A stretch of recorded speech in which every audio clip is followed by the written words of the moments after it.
Hi there, Mahadev Mitra.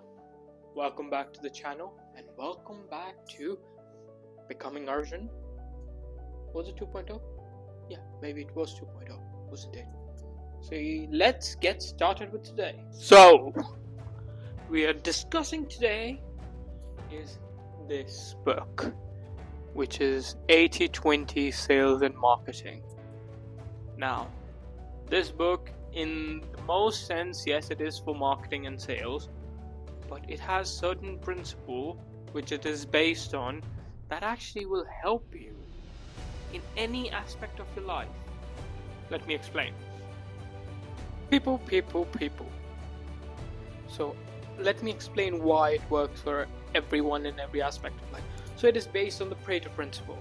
So Pareto principle in essence is basically, if we're talking about something of value that adds value or has a intrinsic value to it, creates value basically, only 20% is doing the 80% of the work. It is 80-20 principle. It could be either 70-30, 90-10, that doesn't really matter, but 80-20 is the way to explain it. So for an example, if you need, think of your workplace. Now think who does most of the work. I was in a workplace, I know this. I was one of the managers as well, so I knew the people who were actually working there.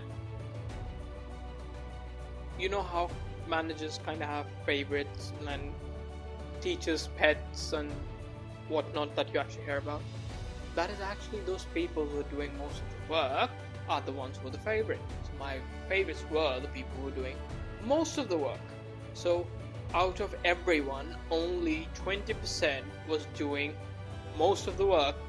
Rest of the 80% was doing the rest of the,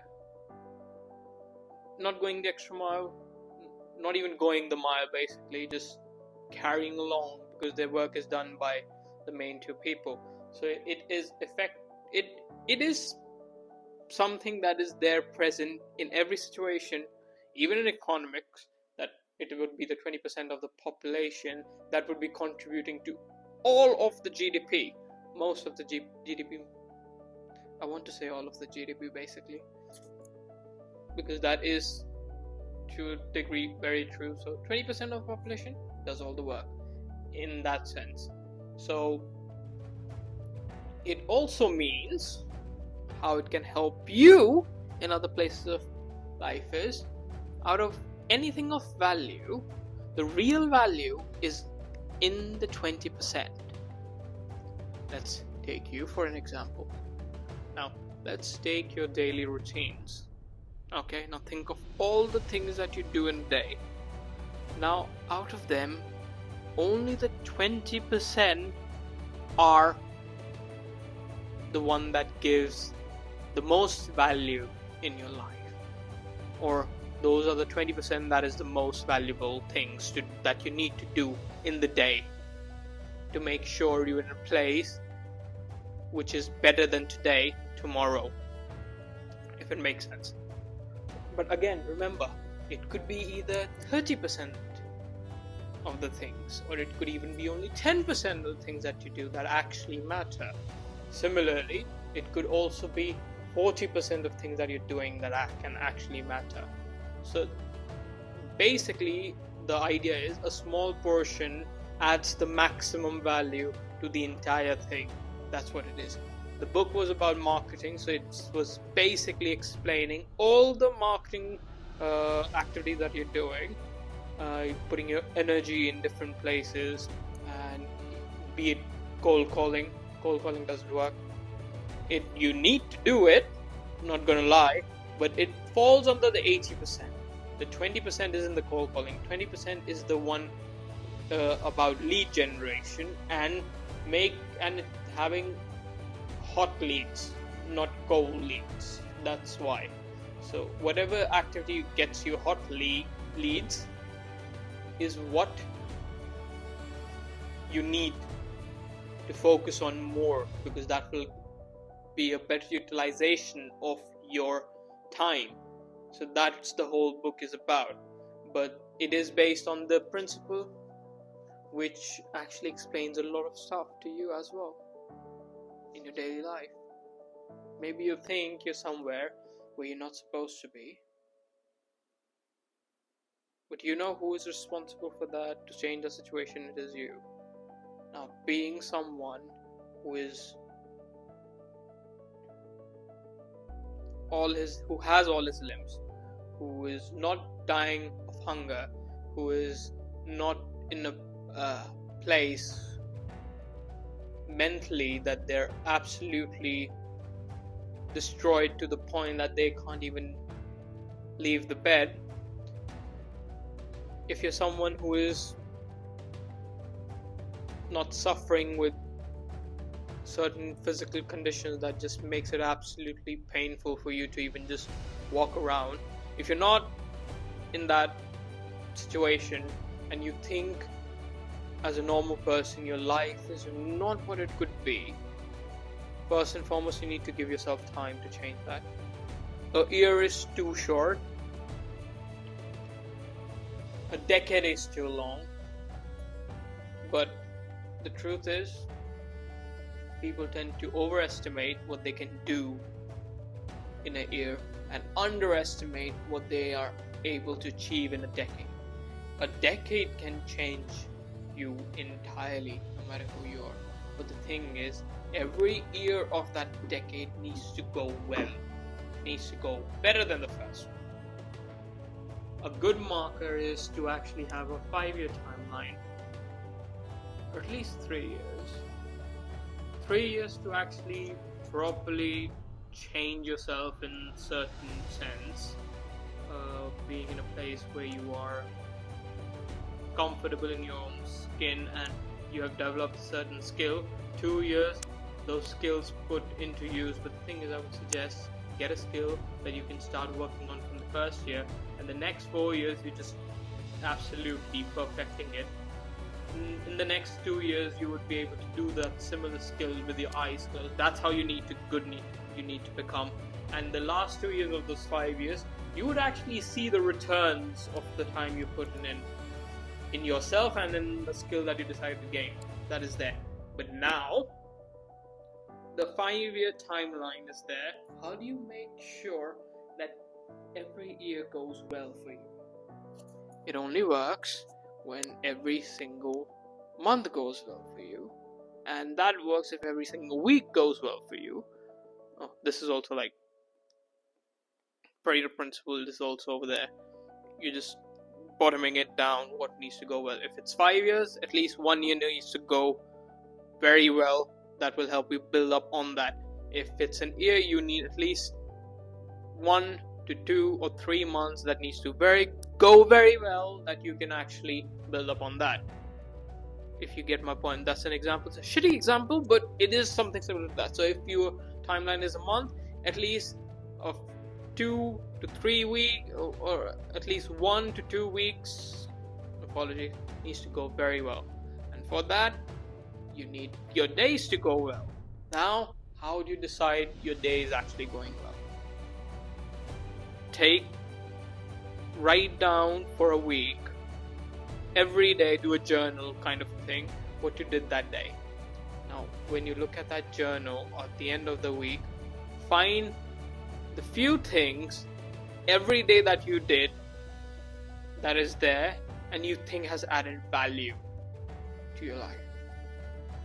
So what you need to do then is, the things that is common in all of the days that has added value is going to be there. You're not going to change that. That is already part of the 80-20. That's 20% that is already adding value to that.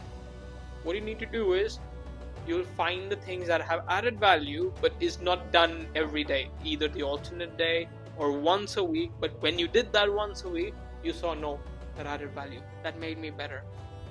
That needs to increase. So you being you can't just change it just like that. You saw it happens once a week. Now you need to make sure it at least happens twice a week.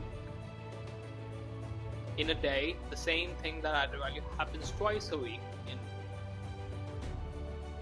Now,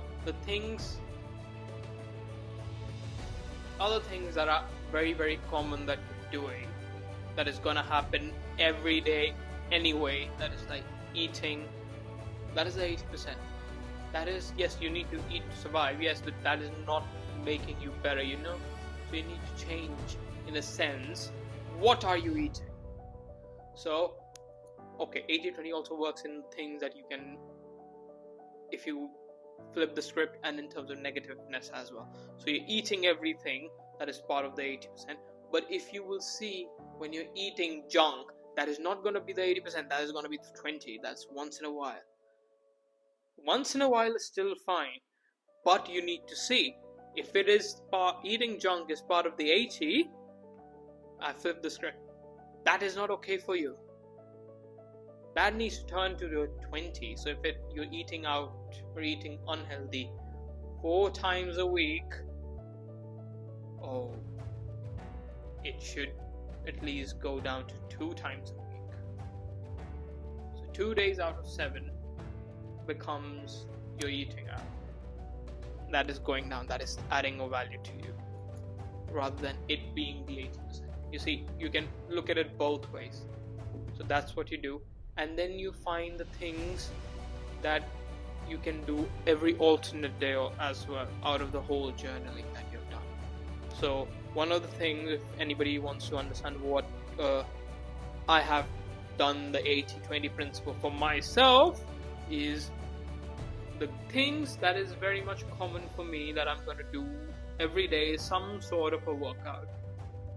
It could be a simple skipping, it could be going to the gym, it could be a mudgal. So it's for shoulders. It's basically a gada. People in India would know. Outside, just look at ancient Indian training with a mudgal or a gada. You'll find out what it is. Either that, or either doing kalari. So that working out, people say, yes, I need a rest day, but the thing is, my rest days are the ones where I'm not having low impact active workout. It's an active rest for me. My rest days are an active rest. I'm doing a low impact cardio kind of situation. The days I'm kind of resting. So that is something is going to happen every day. That is adding value to my life. That is changing me. My eating out is once a week. Which was used to be at least 3 to 4 times, and I've changed the way I'm eating my dinner, in the sense of like, during dinner I'm mostly having only protein. I don't eat any carb source after 7, but that does not happen every day. So that is happening at least 4 times a week, that I'm not eating carbs before sleeping. The rest of the 3 days, can't really help it, kind of do end up eating some sort of carb after 7. So that is there. That is also adding value. Another thing, I need to finish reading my books. So few pages, I read 3 books together simultaneously, so there are certain pages that I need to finish in each and every book. That's also something that is adding. Another thing that adds value to my life is working on my business. Every day needs to be done. It's business. I don't get off days. That is also adding value to my life. Those things are given. Book was like once a week, once a month or a year. That has gone to every day. That is something there. My workouts were always every day anyways. I've changed the habits in the eating. That is there. Now other things I can actually look at, which is a bit of writing. I did mention that I'm trying to write, but it does not happen every day. That's another thing.